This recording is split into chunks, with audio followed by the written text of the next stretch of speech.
and welcome to the mega recap from weeks 2 and weeks 2 and 3 of our beginner 6 count class, because I apparently thought I uploaded it last week and then deleted it off my phone, and then today realized I never uploaded it. So we made you a lovely recap, and then we sent it off into the ether to die.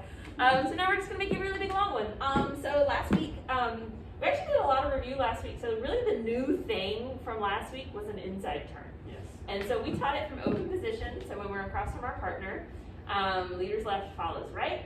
And Ryan brings his hand across his face, and he kind of makes a little window. I can kind of see him through this little window. And then I walk under my own hand, and then we bring the hands down. So let's do that from a couple different angles. So we're just walking through the shape of this. Ryan brings a hand across his face. I walk to my own hand, turn, and find my partner. And so in this inside turn follows our turning over their left shoulder. So if you take your right hand, put it on your left shoulder, push, that's the direction you're going to be turning in this turn. We did it with rhythm, to a basic on top, rock, step, triple, triple. We have 1, 2, 3, and 4, 5, and 6, and then basic out of it. Because my energy is still going into the rock step of whatever comes next. I don't just stop and then start again, right? We talked about how the stretch of our rock step is what actually prepares us for the turn. So stretch moves directly into the turn, right? If you take a rock step and then try and put the hand up, it is not going to work, or it's going to work but be incredibly uncomfortable and ungainly for your follow, and it's not going to work at higher speeds. So you really want to think about that stretch away is what's going to prepare you to lift the hand for the turn. Good. Other things that we talked about, and I'll get a little closer to the camera for this, was hand safety, right? So we don't want to be like grabbing or grasping each other's hands. We want to have them in like little hooks. And so when Ryan brings my hand up, our fingers are kind of like palm to palm, and he maybe like hooks his finger just a little bit so that my hand can move inside of it versus holding on like this.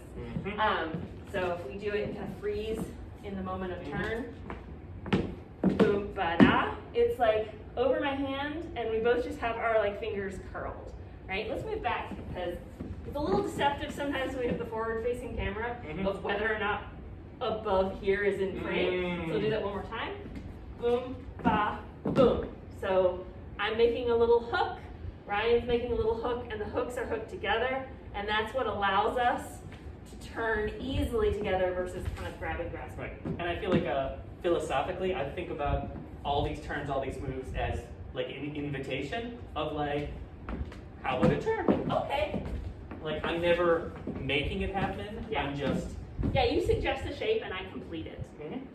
He's never like, lead is never actually forcing their partner to do anything. They're never actually physically moving their partner. They're directing their partner's energy. So it's my job to complete the move. And that'll keep you out of a lot of sort of, that doesn't feel comfortable. Don't do it. Don't do it. Yep. That hurts, doctor. Don't do it. And then, so this week, we also did an outside turn.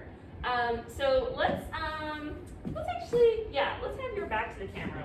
When Ryan does an inside turn, his hand goes over here to this side of his body, right? When Ryan's going to do an outside turn, it's going to go over here to this side of his body, right? So just make sure that that's clear of which side of the body this is going on, and then we'll turn some let's move through space.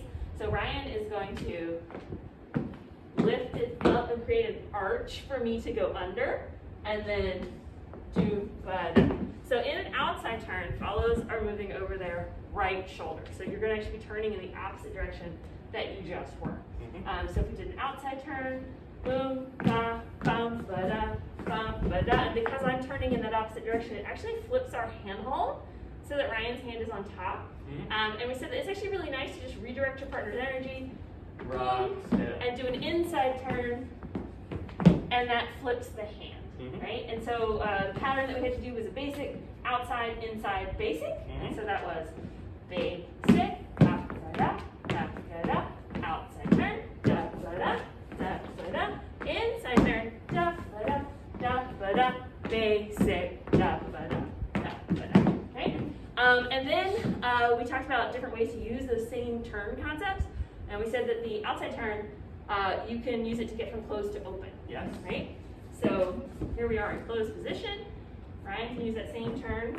Bum-ba-da, bum-ba-da, to get me out into open. And we can also complete it with an inside arc rock step. Triple, triple, boom, back. So the pattern we did with you there was a basic, outside, inside, basic, but you started in closed and you ended in open. So that was basic and closed, dum-ba-da, dum-ba-da, outside turn, dum-ba-da, dum-ba-da, inside turn, dum-ba-da, dum-ba-da, basic and open, dum-ba-da. And then Ryan pointed out that when you're doing the inside turn from closed, the sort of major difference is that the leader's right arm is a little bit involved. So maybe here. Yeah, that I raise the hand, but then I'm also guiding through with the right arm. Right, it's very gentle. It's just an indication that he'd actually like me to move under that hand and leave his side. He's not pushing No. at any time. Right, but it's the same as like the send out that we did like on Week one. Week one, exactly. Of like guiding someone gently to move a little bit ahead of you. That just makes it a little clearer. And then the last concept that we gave you was using your inside turn to go from open to closed. Yeah. So do that from a couple different angles. Hit a basic. Then we use our inside turn. Catch your partner, move down the line. Boom, bah, right? Let's do it. Like this? Yeah, let's do like a diagonal one. How about, right? So basic. Boom, bah, catch your partner, move down the line. Let's do one with your back to the camera. How about? Right? So you can see him catch me and then move his hand. We have our inside turn. As soon as he sees my seam, he catches it, and then we move backwards. And so we talked about follows. Always assume that it's going to be the inside turn that just goes from open to open and that it moves. Yeah. Because otherwise you're going to stop yourself way before you should actually stop your momentum. Because my momentum is moving in this direction. So if I didn't catch my partner, it would just end up being one of those turns. It's going to keep going. Because as soon as Ryan sees the seam of my shirt, which is sort of by the end of that first triple step, he's already connected with the side of my rib cage, so my right side. And then I kind of roll into his arm, and then you notice he moved his hand from like way over here to a more normal position back here on my back. And I just kind of shrug my elbow over his arm. And I was doing with your back to the camera again, because he also gives me space. He doesn't crunch me up right next to him. So he gives me a little bit of space, and my arm just fits right over, and we dance and close. Yeah, and I think that was everything we covered. Yeah. All right, thanks guys. I'm gonna upload this immediately so I don't forget and delete it. All right, good night.